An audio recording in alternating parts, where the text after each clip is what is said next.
Deux questions apéritifs. On a appris en milieu d'après-midi la mort de Bernard Madoff. Bernard Madoff, c'était donc l'investisseur qui, en 2009, effectivement, a été à l'origine de la plus grosse escroquerie financière de l'histoire des États-Unis. Une gigantesque pyramide de Ponzi. Au total, un trou de plus de 50 milliards à l'époque. Rapidement, après, il y a une autre question apéritif. Un souvenir, alors vous êtes dans l'industrie financière, Christian, un souvenir, une évocation ou un commentaire sur... alors, est-ce qu'on pourrait avoir de nouveau des trucs comme ça, ou est-ce que maintenant les contrôles sont mieux faits? Voilà, qu'est-ce que vous inspire Il est mort en prison, hein, il était en prison pour... a priori, il savait qu'il allait mourir en prison compte tenu des peines. Non, mais ce qui est clair, c'est que chaque phase de cycle, chaque phase très haussière de marché, il y a toujours un scandale, un moment qui arrive. Donc c'est soit une société fantôme, soit quelqu'un qui a profité de la crédibilité des gens, Donc, et là, finalement, on se dit quel sera le prochain Madoff? Parce qu'on a le sentiment que quand même, après une telle hausse des marchés, il y a sûrement eu quelques positions à risque, quelques excès, et derrière peut-être... C'était juste après la crise financière. Hein. Voilà. Mais c'est toujours ça, hein, c'est-à-dire qu'on a toujours cette phase très haussière des marchés qui se porte bien, tout va bien, on a une petite phase de correction et c'est là que, en général, ce genre d'escroquerie, hein, c'est une escroquerie apparaissent. Donc finalement, la question aujourd'hui, c'est Monsieur Madoff est mort, mais qui est le prochain quelque part? Et on a le sentiment que là, on a eu quand même une belle phase de hausse des marchés, une belle comportement des marchés. Et on se dit qu'il y a quand même peut-être des choses qui sont aujourd'hui un petit peu cachées et qui pourraient réapparaître si jamais il y avait une correction. Donc voilà, c'est un peu plus ça. Ça nous rappelle quand même que les arbres ne montent pas jusqu'au ciel et qu'à un moment donné, il y a quand même des fois des forces de rappel qui arrivent. Oui, parce qu'il faut rappeler qu'il garantissait des rendements qui étaient infiniment supérieurs. Alors, il expliquait que c'était son talent personnel de gestionnaire. Quelqu'un qui gagne toujours sur les marchés et qui vous offre du free lunch, qu'on appelle du free lunch, hein, repas gratuit, tout va bien, beaucoup d'argent sans risque, vous pouvez oublier. C'est qu'il y a un problème quelque part. Pierre-Yves Martin, un commentaire? Vous imaginez que... Après, on se dit, ça ne peut pas arriver, mais en 2009, c'était hier, hein, effectivement. L'humanité n'est ni toute blanche, ni toute noire. Il y a des gens très très bien, et il y a des escrocs, et il y en aura toujours. Je suis pas sûr que ça soit forcément lié avec des cycles économiques, mais voilà, c'est une... Là, c'est parce qu'on était dans l'univers des marchés financiers.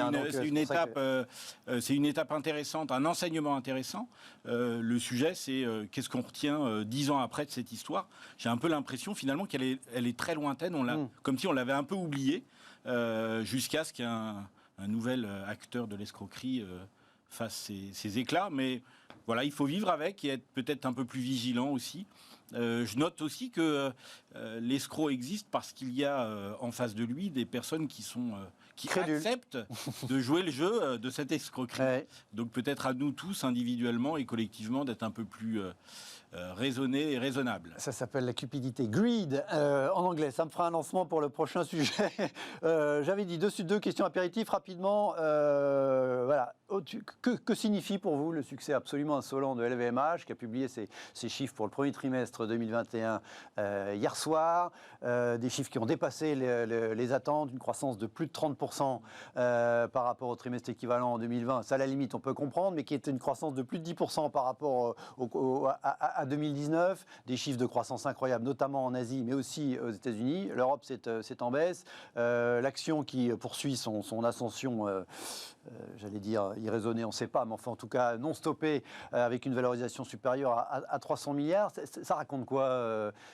Uniquement une boîte bien gérée? C'est l'essor du secteur du luxe, l'essor de l'Asie? Vous retenez quoi? Alors, bon, sur la boîte, elle est bien gérée, et bon positionnement, bonne diversification, il n'y a pas de souci.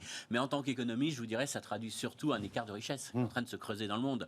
Et cette crise a fait qu'accentuer. Alors vous savez, on parle souvent de l'effet sablier dans la consommation des ménages, c'est-à-dire qu'aujourd'hui, cette crise, elle a touché en plein centre la classe moyenne. Et c'est la classe moyenne. Donc d'un côté, vous allez avoir une paupérisation d'une partie de la population qui va aller vers le low cost, vers le premier prix. Et on va voir, à mon avis, la distribution, ce qui va bien marcher, c'est vraiment les premiers prix. Puis de l'autre, on a des gens qui ont, j'aime pas le mot profiter, mais qui ont eu de l'épargne forcée, qui ont eu leurs revenus sauvegardés parce qu'ils faisaient du télétravail, ils n'ont pas été affectés. Et donc ces gens-là, finalement, ils ont cette épargne forcée et ils consomment du luxe. Ils consomment entre autres du luxe. Et donc c'est pour ça qu'on a cet effet sablier, effondrement de ce qui est la consommation de milieu de gamme, et on va vers le très haut de gamme et le bas de gamme. Et donc finalement, derrière ça, derrière ce formidable marché du luxe, qu'on peut applaudir, il y a des, je dis pas le contraire, c'est un marché, c'est un business, mais derrière ça, il y a quand même clairement une répartition des richesses qui est de plus en plus inégalitaire et qui a été largement accentuée par cette crise. Alors, quand on vous dit, entre guillemets, que les GAFAM ont profité de la crise, ça vous paraît évident. Si je vous dis que LVMH va profiter de cette crise, ça vous paraît peut-être moins automatique. Mais derrière ça, c'est quand même en partie lié à cet impact. Après, l'Asie, on sait pourquoi, parce que la Chine est très inégalitaire. Bon, la Chine ne veut plus publier ces statistiques qui mesuraient un petit peu cette inégalité. Donc il n'y a plus de problème d'inégalité en Chine, vu qu'on n'a plus la statistique. Mais globalement, on voit bien que la croissance chinoise est aussi très inégalitaire et ça explique en partie ce boom. Donc oui, il y a la qualité de l'entreprise, il y a les qualités des produits, mais derrière ça, ça traduit quand même peut-être quelque chose d'un peu moins positif sur les inégalités au niveau de la croissance et qui profite de moins en moins à tout le monde. Et cet écart type qui augmente de richesse. Je n'ai pas donné le chiffre du chiffre d'affaires tout à l'heure. Le papier du titre du papier du Figaro le donne. LVMH, Regalis, c'était donc 14 milliards d'euros de ventes au premier trimestre, au-dessus du niveau pré-pandémie. Et puis sur la zone Asie, Asie hors Japon, je crois que c'est plus 80 ou 90% de progression d'un an sur l'autre. L'économiste, il y voit les inégalités, le creusement des inégalités. Le consultant, Je vois deux éléments complémentaires à vos propos. Le premier, c'est d'abord que en France, on peut aussi se féliciter d'avoir un vrai leader mondial qui est réellement mondial et qui a une vraie présence. Et c'est pas, on a toujours une capacité à se flageller. Voilà, vous avez raison. Il faut rappeler que c'est une boîte française. Il y en a plein d'autres d'ailleurs. Tous les gens du luxe, quasiment sauf un, sont français. Il y a des vrais leaders français sur le monde et ça, c'est extraordinaire. C'est très positif. Et que c'est une entreprise, un groupe qui a mis du temps à se constituer. Je faisais référence à la bataille, rude bataille entre messieurs Racamier et Arnault pour l'acquisition et le contrôle de Louis Vuitton. C'était il y a plus de 30 ans. Ça ne s'est pas fait en un jour. Et puis le deuxième élément, c'est que ce groupe... Sur Racamier, c'était l'héritier, c'était le patron de Louis Vuitton, Oui, et héritier Vuitton, qui avait créé et développé Louis Vuitton, ensuite qui a fusionné avec Motency. Exactement. Donc c'était Monsieur Chevalier, et ensuite Monsieur Arnault est arrivé, et a mis tout le monde d'accord en prenant le contrôle de l'entreprise. Le deuxième enseignement, c'est que ce groupe, c'est avant tout des marques. C'est un groupe qui est régi, animé par l'existence de plus de 70 marques.